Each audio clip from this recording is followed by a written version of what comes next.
그의 수령보조법이라는 글을 요약 소개했습니다. 그 내용은 지방원님이 지켜야 할 자세와 업무를 설명하는 것이었습니다. 위암은 다산의 학문이 영장유신이 학문임에도 불구하고 불행히도 쓰이지 않는 때를 만나 뜻을 펴지 못한다고 예서기하면서 기울어져가는 부군을 다산의 사상과 경륜으로 되살리기 위해 그를 부각시키려 했습니다. 다산의 저술이 황성신문에서 자주 언급된 또 다른 이유가 있는 것 같습니다. 이것은 본인의 추측입니다마는 위암은 국정의 각 분야에 관한 논설을 책임지고 있었기 때문에 요즘처럼 많은 참조가 자료가 없는 당시에 다산의 가병면에 걸친 해박한 지식과 높은 경륜을 담은 저술들이 논설을 쓰는데 필수적인 참고가 되지 않았나 생각이 됩니다. 위암은 다산의 저술을 신문에 소개하는 데 그치지 않고 필사체로 전해온 그의 저서들을 팔자본으로 발간하기도 했습니다. 즉 위암은 황성신문사 주필지에서 잠시 물러나 있는 기간인 1900년에 광문사라는 출판사를 만들어 다산의 목민신서와 금음신서의 간행을 준비했으며 그가 황성신문사 사장으로 복귀했을 때 우책이 발간되자 이를 신문에 크게 다루고 신문사가 직접 판매에도 나섰습니다. 위암은 1903년에는 다산이 저술한 아방강력고라는 한국 지리서를 자신이 정부하여 대한강력고라는 이름으로 광문사에서 출판하기도 했습니다. 위암은 나중에 다시 이 책을 더욱 보완해서 대한신지지라는 책을 발간했습니다. 위암의 이 같은 노력을 아주 높이 평가한 이는 신용화 교수가 아닌가 합니다. 신 교수는 위암이 다산을 발굴했다는 논문을 몇 년 전에 발표했죠. 위암이 다산을 발굴했다는 하는 것은 다산의 저술들이 60년 이상 일반의 관심을 끌지 못하다가 이때 비로소 신문지상을 통해 각광을 받았다는 의미입니다.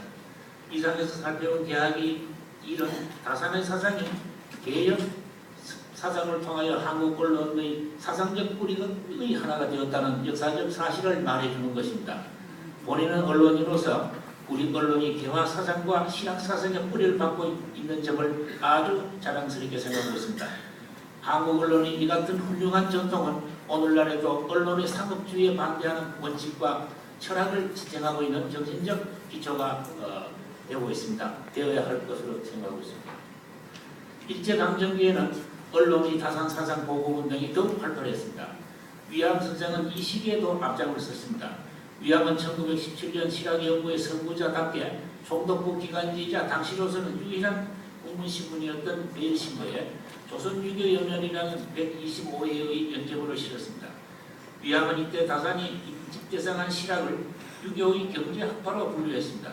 육당 편함서는 1930년 동아일보사가 간행한 조선역사강화라는 책에서 효정현종 이후 방계 유성원이 조선의 실제를 연구하여 신학풍의 앞잡이가 되고 성호 이익이 더욱 실정 실용의 학을 창조했다고 말하면서 다산 때 신학이 최고조에 달했다고 결론 내렸습니다.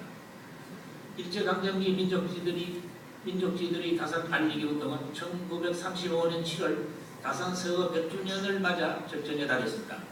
이 시기에 정인보, 유현상현, 백남원, 최익한 등은 동아일보에, 문일평, 안재홍, 이훈구, 정은영 등은 조선일보에, 그리고 유광열, 유홍열 등은 매일신보에 각각 다산에 관한 글을 발표했습니다. 최익한이 65회나 되는 여유당 전설을 독함이라는 연재물은 큰 주목을 받았습니다. 다산은 서거 1세기 만에 황금기를 맞은 셈입니다. 일제시민 통치의 길목에서 신음하던 우리 민족 지도자들은 다산에게서 민족적 긍지와 희망을 발견한 듯 그를 최고의 예우로서 받들었습니다.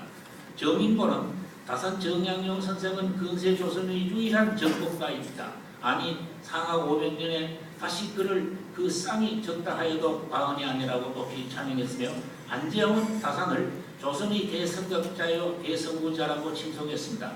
동아와 조선 두 신문은 입을 모아 다산을 조선족 학술 사상에서 태양과 같이 빛나는 위대한 존재라고 찬양했죠. 다산은 현대식으로 말하자면 조선 후기의 최고 지식인이라고 해야 할 것입니다. 비유컨대 그의 학문의 풍요함은 태산 줄령의 무성한 숲만큼이나 다양하고 풍부하며 그의 사상의 심오함은 바다만큼이나 깊고 넓다고 해도 결코 과정이 아니라고 생각합니다. 그의 파란만장한 인생, 특히 18년간의 긴 유배 생활은 그 자신과 가족들에게는 말할 수 없는 고통의 연속이었습니다.